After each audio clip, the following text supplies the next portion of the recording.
Good day and welcome to another tax deductible video where I write off the things that I'm reviewing so that I can make more money off of the Canada Revenue Agency. You know what I mean? I don't like paying taxes, so I become a content creator. You know how it is. So anyways, you should also, I should note on this that I shouldn't have even said so anyways, you should follow me on this.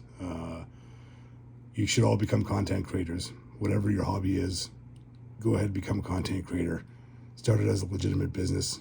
Eventually, you're going to be making money, and it'll be an actually legitimate business. All right. So do what I'm doing. But anyways, in the meantime, let's get back to it. So this is the Cold Steel Black Talon 2. All right. This is another Hawkbill design. This is kind of getting into the same market as the Matriarch, Spyderco Matriarch, and the Spyderco Civilian. Okay. I could also say this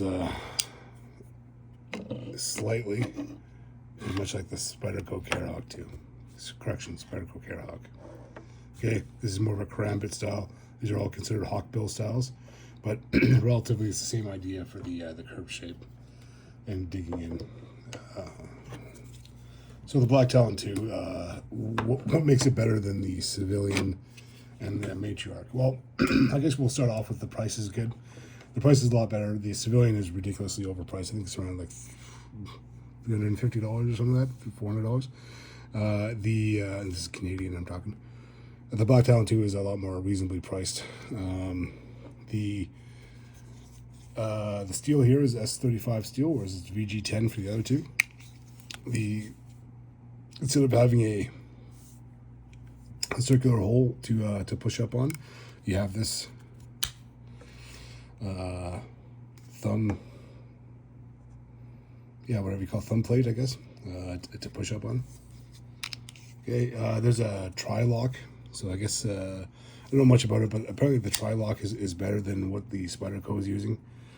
I've never had a problem with Spyderco as far as its locking mechanism, but that's what they say. They say it's better. I would say that I've carried this in my pocket, and it's not bad as far as as a knife is concerned. I have big hands on this. I have very, very big hands. It is very suitable for a person who does have big hands, by the way. So if you have big hands, this will be absolutely no problem for you.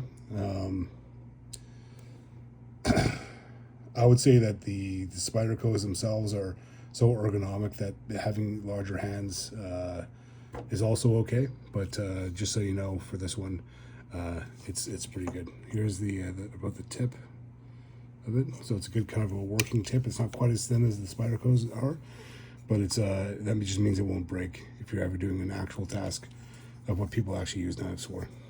Okay. It does carry fairly large in the pocket. I don't know if here's a comparison for the Spyderco Police, for example. So like this is it carries fairly large in the pocket. I'm not sure if that's doing it really justice here.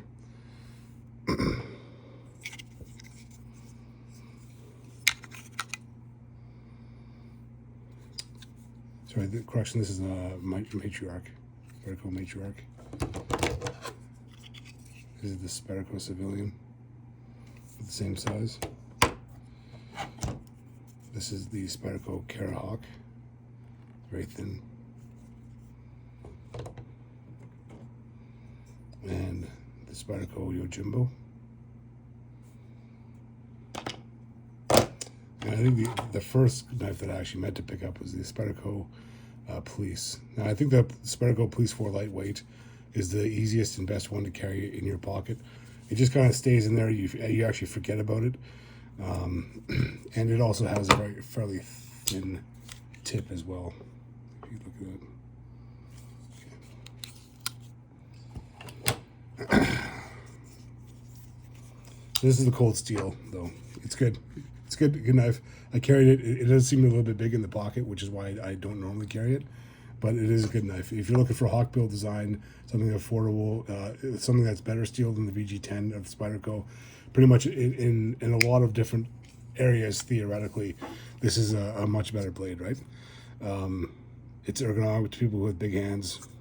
So it's if you don't want to spend the ridiculous amount of money Spyderco charges for some of its blades, I would definitely go with this. Just recognize that it is a fairly big knife.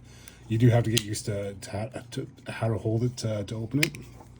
To kind of like brace up a little bit farther and then open it like that if you can do one-handed. Because the starting position you kind of want to be here. It's a little bit more difficult, you know what I mean? And then getting like that. So anyways. But yeah, that's the Black Talon, the cold steel Black Talon. All right.